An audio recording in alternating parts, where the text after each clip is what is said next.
Bonjour et bienvenue dans cette nouvelle vidéo. Dans cet épisode, nous allons analyser la paire de devises Euro-USD. Nous sommes le 1er avril, donc on va passer en revue le price action du mois de mars pour voir ce qui s'est passé et ensuite, on verra comment est-ce qu'on peut se placer pour les semaines à venir. Nous sommes donc ici sur le time frame mensuel et c'est le time frame le plus élevé en dehors du time frame annuel bien sûr. On commence toujours par le time frame le plus élevé pour voir ce que le price action a fait et pour voir comment est-ce que la bougie mensuelle se comportait. Et après cela, on va descendre tout doucement sur les autres time frames pour voir et analyser qu'est-ce qui s'est passé pendant le mois précédent. Donc, on peut voir ici que le mois de mars a créé une forte bougie haussière. On a créé une forte impulsion haussière à ce niveau-là. Donc, d'ici à ici, comme ça, c'est toute la bougie du mois de mars. Donc, le mois de mars a été vraiment haussier. Alors, qu'est-ce que nous avons donc ici? Nous avons donc ici notre première bougie, notre fair value gap. Dans notre cas ici, il s'agit d'une bougie haussière. Ensuite, la deuxième bougie ici est la bougie d'expansion. Donc, nous avons déjà un potentiel fair value gap ici sur le time frame mensuel. Comme on peut voir là. Donc, cette zone ici représente notre potentiel fair value gap. Donc, ce que nous faisons actuellement, c'est que pendant ce mois d'avril, on va trader la troisième bougie de ce potentiel fair value gap. Et on a trois options. Soit on aura un gap de rejet, un gap de continuation ou un gap de consolidation. Donc le gap de rejet, c'est quoi? Ça veut dire que la troisième bougie peut pousser à la baisse et laisser juste un tout petit fair value gap. Le gap de consolidation veut dire que la troisième bougie peut directement continuer le mouvement haussier sans revenir plus bas, c'est-à-dire clôturer au-dessus du plus haut de cette bougie ici. Et le gap de consolidation veut dire quoi? Comme son nom l'indique, ça veut dire qu'on va donc consolider ici pendant le mois d'avril. Alors, que nous dit donc le price action mensuel? Ici, on nous dit que les acheteurs ont tenu le marché pendant le mois de mars. Donc, on a poussé à la hausse et on a créé un potentiel fair value gap. Lorsqu'on a une telle bougie, la logique voudrait que la bougie du mois d'avril continue le mouvement haussier. Donc, qu'est-ce qu'on va faire maintenant? On sait que le price action du mois de mars a été haussier. Ce qu'on veut confirmer maintenant sur les time frames inférieurs, les time frames daily, weekly et 4 heures, c'est le price action en cours. Est-ce qu'on est en train de vouloir continuer le mouvement haussier ou alors est-ce qu'on a déjà un changement d'ordre flow? Analysons d'abord cette bougie mensuelle qu'on a ici. On voit que la mèche ici en haut a été créée en réaction à ce fair value gap ici non mitigué. Donc cette mèche au-dessus de ce niveau, lorsqu'on est arrivé au niveau de ce fair value gap ici, on a réagi légèrement pour créer cette mèche qui est en haut là. Donc on a ce fair value gap qui était ici, qui était non mitigué, qui a permis au prix de réaliser ce petit pullback qu'on a là. Donc ce niveau n'est plus valide, donc on doit le retirer dans notre graphique. Après ici, quel est le prochain niveau que nous avons devant nous? La première étape de chaque analyse consiste à identifier la direction du marché. Alors, quelle est la direction sur le time frame mensuel? Si on veut continuer à monter sur ce graphique, quel est le prochain niveau de résistance qu'on va rencontrer sur notre chemin? Alors, ici, il s'agit donc de ce niveau qui est ici. Voilà notre premier niveau de résistance sur ce graphique. Le plus haut de la bougie précédente. Le plus haut et le plus bas de la bougie précédente est toujours le premier niveau de support ou de résistance qu'on rencontrera sur notre chemin avant de continuer un mouvement haussier ou baissier. Dans notre cas ici, si on veut continuer à la hausse, voici notre direction ici. Voici notre premier niveau de résistance ici. Ensuite, on a ce swing high qui est à ce niveau qu'on peut également marquer comme cela. Comme cela. Donc maintenant, vérifions un peu la visibilité pour être sûr que tout est visible sur tous les time frames. Alors, on a maintenant notre direction du marché. Si on veut continuer à la hausse, voici notre résistance ici, en ce niveau. Mais si on veut maintenant continuer à la baisse, où se trouve donc notre premier niveau de support? On a d'abord ce niveau ici, qui est le plus haut de la première bougie du fair value gap. Donc si le prix revient à ce niveau, on aura ce qu'on appelle un immediate rebalancing. Donc on a rééquilibré le marché immédiatement. Donc à partir d'ici, le prix aura probablement une réaction. Donc ce niveau est également un niveau de support que le prix peut utiliser pour continuer à la hausse. Ensuite maintenant, nous avons le plus bas de cette bougie mensuelle du mois de mars qui est là. Donc voilà donc nos différents niveaux ici sur le time frame mensuel. Si on veut continuer à la hausse, voilà notre direction. Voilà le niveau vers lequel on va trader. Si on veut baisser, on a d'abord ce niveau ici qui représente le plus haut de la première bougie de notre potentiel fair value gap. Et ensuite, on a maintenant ce niveau qui est ici, qui est le plus bas de la bougie du mois de mars. Donc voilà d'abord les premiers niveaux de support et des résistances qu'on peut utiliser pour identifier notre direction sur le marché. Maintenant, nous savons ce que le mois de mars a fait. On a fait un price action haussier. On voit que le prix pousse à la hausse. On a un potentiel fair value gap. On a notre direction. Qu'est-ce que nous voulons maintenant? On veut les niveaux à partir desquels on peut trader pour soit continuer à la hausse ou alors à la baisse. Donc maintenant, sur le time frame inférieur, qu'est-ce qu'on veut identifier? On veut voir si le prix est toujours en train de vouloir continuer à la hausse. Et si on veut continuer à la hausse, on aura des niveaux de support qui seront en train de tenir. Donc, les niveaux de support à partir desquels on peut continuer le mouvement haussier. Mais si on veut continuer à la baisse, on aura donc un changement d'ordre flow et les niveaux de support vont casser et les niveaux de résistance vont commencer à tenir. Donc, voilà ce qu'on veut vérifier sur le time frame inférieur. Donc, passons maintenant sur le time frame weekly pour voir exactement le price action que nous avons à ce niveau-là. Donc, on va passer dans ce time frame weekly ici. Alors, nous sommes ici sur le time frame weekly. On a ici notre plus haut qui représente le niveau swing du mois du graphique mensuel. On a ici le plus haut du mois de mars. On a ici le plus haut de la première bougie du potentiel fair value gap. Et on a ici maintenant le plus bas de la bougie du mois de mars. Voilà dans les niveaux mensuels qu'on a à ce niveau ici. Alors, qu'est-ce qu'on a donc ici sur le time frame hebdomadaire? On avait ce fair value gap ici qui aurait pu être utilisé pour continuer à la hausse. Mais qu'est-ce qu'on constate? C'est que le prix, après avoir mitigué ce fair value gap là, n'a pas continué son mouvement haussier. Donc on voit ici, le prix a mitigué à ce niveau ici. On est revenu dans le gap, mais on n'a pas eu de réaction. On n'a pas poussé à la hausse. Donc ce fair value gap est donc devenu invalide. Alors, qu'est-ce qu'on pourrait donc faire? Pour continuer donc à la hausse, on pouvait donc balayer le plus bas de cette bougie ici, le plus bas de la bougie qui a mitigué le fair value gap pour continuer à la hausse.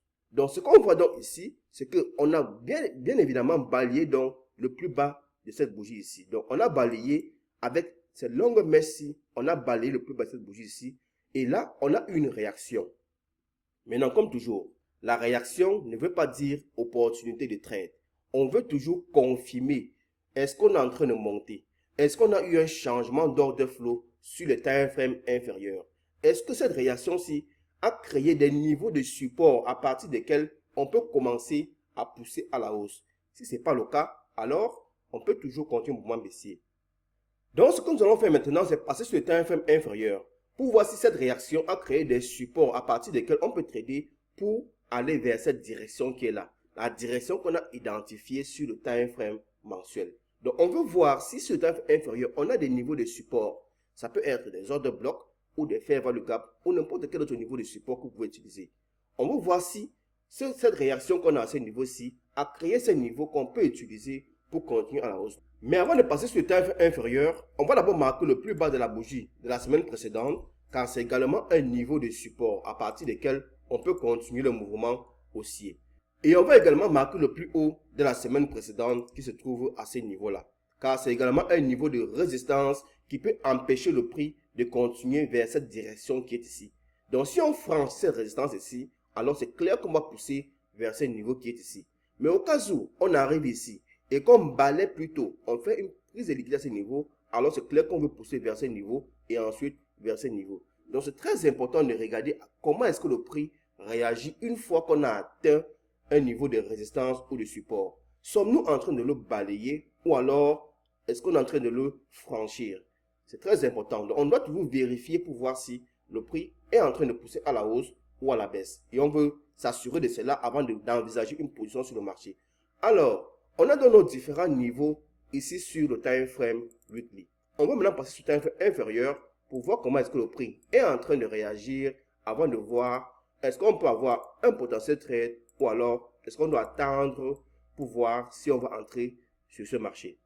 Passons dans ce time frame journalier pour voir également le price action time frame journalier et comment est-ce que ce dernier se présente également. Donc, time frame journalier, euro, USD. On a donc ici nos différents niveaux qu'on a marqués sur le time frame weekly et le time frame hebdomadaire.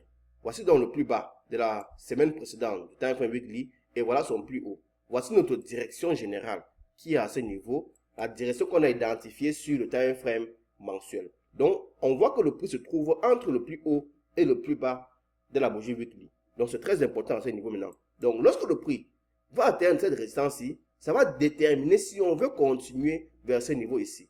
Parce que comme j'ai dit tout à l'heure, si on balaye ce niveau ici, alors c'est clair qu'on veut pousser à la baisse vers ici. Et si on pousse à la hausse, on franchit ce niveau, alors c'est clair qu'on veut pousser vers ce niveau qui est ici. Analysons un peu le time frame journalier ici pour voir comment est-ce que le price action se comporte. On voit qu'on avait une forte impulsion haussière qui est là. On a cette forte impulsion haussière là. On avait ce fair value gap ici qu'on a mitigué à ce niveau ici. Comme tout à l'heure sur le time frame hebdomadaire, la première bougie qui a mitigué le fair value gap n'a pas créé de réaction. Donc qu'est-ce qu'on a fait? On a donc balayé encore une fois de plus le plus bas de la bougie qui a mitigué le fair value gap pour continuer le mouvement haussier. C'est clair ici. On voit qu'on a balayé donc ce plus bas ici et ensuite on a poussé à la hausse.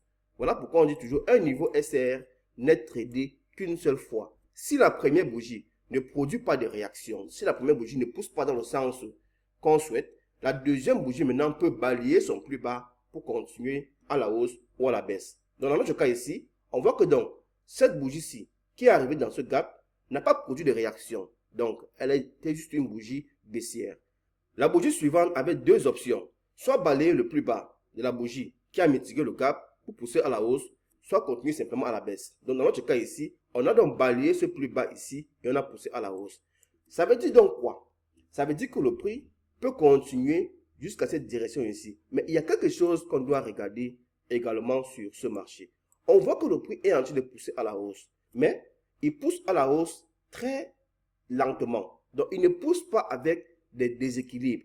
Il n'y a pas de fair value gap qui montre que le prix est en train de vouloir vraiment pousser à la hausse. Donc, il n'y a pas un niveau de support qu'on peut utiliser pour continuer le mouvement haussier.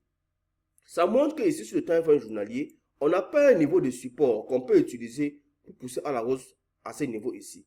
Certes, le prix est en train de rebondir, mais ce rebond-ci peut très vite continuer à la baisse. Donc, un peu de prudence. On veut attendre sur le time frame journalier ici d'avoir un niveau de support à partir duquel on peut trader pour pousser vers cette direction ici. Donc, ce mouvement-ci peut être juste un petit rebond comme cela pour ensuite continuer à la baisse. Donc, on peut faire quelque chose comme cela. On descend, après on rebondit légèrement et on continue directement le mouvement baissier. Donc, on peut descendre comme cela. On descend, on revient vers ce niveau, on balaye ce niveau et ensuite on continue le mouvement baissier.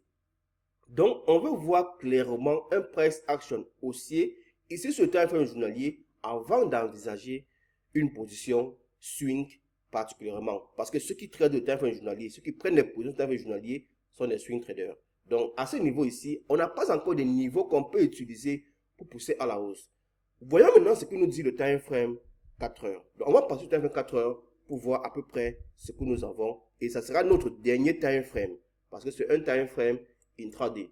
Et les autres time frames sont des time frames beaucoup plus petits qui peuvent beaucoup varier au cours d'un mois. Donc, ce serait le time frame de confirmation qu'on va utiliser au cas où on a des niveaux à partir desquels on peut trader sur les time frames supérieurs. Alors, ici en bas, on voit qu'on a notre bougie qui a balayé la bougie qui a mitigué le gap sur le time frame journalier. On a notre gap journalier ici qui n'a pas tenu, donc on peut déjà le supprimer. On a cette bougie également qu'on peut supprimer. On a le plus bas de la semaine ici, la semaine précédente à ce niveau, on a son plus haut à ce niveau. Alors, ici sur le time frame 4 heures, qu'est-ce que nous avons?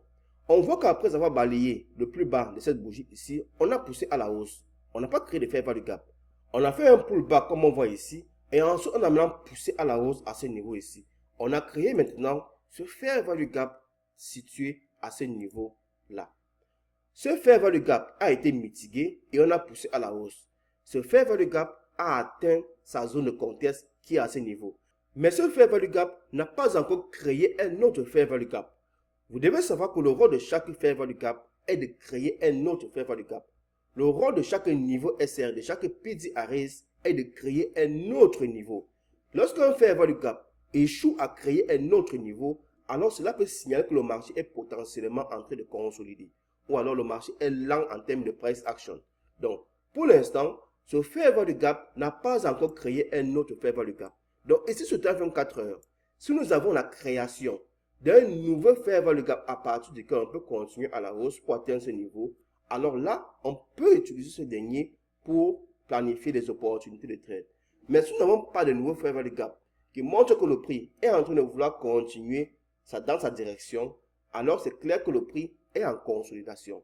Parce que le fair value gap montre l'intention du marché. Ça montre la direction du marché. Ça montre vers où est-ce que le marché est en train de pousser. Si le marché ne pousse pas vers quelque part, alors on ne peut pas créer de fair value gap. Donc c'est toujours important de regarder la direction dans laquelle le marché pousse. Et les fair value gap nous montrent vraiment cette direction-là. Donc il suffit uniquement d'identifier la direction dans laquelle les fair value gap poussent pour connaître la direction du marché. C'est très simple. Donc ici sur le 4 heures, qu'est-ce que nous avons? Notre dernier fair value gap est à ce niveau. Et notre dernière impulsion d'order flow est à ce niveau. Donc de ce swing low ici à ce swing high qui est à ce niveau. Ça c'est notre dernière impulsion d'order flow. Et après cela, on n'a pas une autre impulsion, ni à la hausse, ni à la baisse. Donc ici sur le time frame 4 heures, le marché est encore dans une phase d'attente. On attend de l'énergie, soit sous forme de calendrier économique, soit un autre événement. Donc pour l'instant, le time frame 4 heures est encore en consolidation. On ne sait pas si on va continuer vers ce niveau. On ne sait pas si ce fair value gap va pousser jusqu'à ce niveau ou alors on va créer un autre gap baissier pour continuer à ce niveau. Alors, passons maintenant au scénario. On aura donc deux scénarios pour ce price action.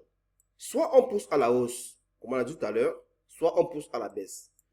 Qu'est-ce que nous voulons maintenant voir si on veut pousser à la hausse? On veut voir la création d'un fair value gap haussier ici, qu'on peut maintenant utiliser pour continuer vers ce niveau qui est ici. Ou alors, dans le cas où on ne crée pas le gap haussier, si on crée un gap baissier ici, alors c'est clair que le prix a montré son intention de vouloir revenir vers ce niveau ici. Comme j'ai dit tout à l'heure, il suffit de suivre les mouvements des fair value gap sur le marché pour connaître la direction du marché, pour connaître l'intention du marché. Il suffit de suivre ce que les fair value gap font pour connaître l'intention du marché. Donc ici, si on a un gap baissier, on a un gap qui pousse à la baisse, alors on aura un niveau à partir duquel on peut trader pour continuer vers ce niveau ici. Mais si on a un gap haussier qui pousse à la hausse, alors on aura un niveau à partir duquel on veut trader pour continuer à la hausse. Et ainsi de suite. Si on a un gap qui pousse à la hausse, qui casse ce niveau ici, alors c'est clair maintenant qu'on peut continuer à la hausse vers ce niveau-là. Mais pour l'instant, on n'a rien du tout. On a un marché qui est en train de traîner des pas. Donc, il n'y a rien à faire. Tout ce qu'on doit faire, c'est attendre. Comme on dit toujours, 90% sur le marché, vous allez attendre. Et les 10% restants, vous allez exécuter votre plan de trading. Donc, attendre est le mot d'ordre sur l'euro USD. Maintenant, il faut savoir que ça, c'est une analyse rapide. On peut rentrer encore plus en profondeur en utilisant des concepts comme la zone de contexte pour pouvoir identifier les zones exactes qu'on veut utiliser pour trader. Donc, si vous êtes un scalper, vous pouvez encore descendre dans les time frame 1 heure jusqu'au time frame 15 minutes pour identifier les différents niveaux que vous pouvez utiliser. Donc, le 4 heures est le dernier time frame jusqu'où je peux descendre pour planifier le mois. Mais en tant que scalper, je peux encore descendre sur time frame 15 minutes pour chercher des niveaux exacts à utiliser pour trader. Donc, pour l'instant, on va s'arrêter sur time frame 4 heures et vous pouvez continuer maintenant votre analyse en vous basant sur ce que nous avons fait ici aujourd'hui. Alors, voilà une revue rapide de l'euro USD. Comme j'ai dit tout à l'heure, c'est une analyse rapide. Donc, il y a d'autres facteurs qu'on peut également utiliser pour optimiser notre analyse. Donc, ici, c'est juste une vue d'ensemble. Si on est haussier ou alors si on est baissier.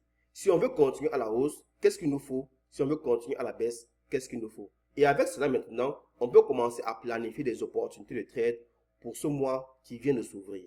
Alors, je vous souhaite un excellent mois de trading et à très bientôt.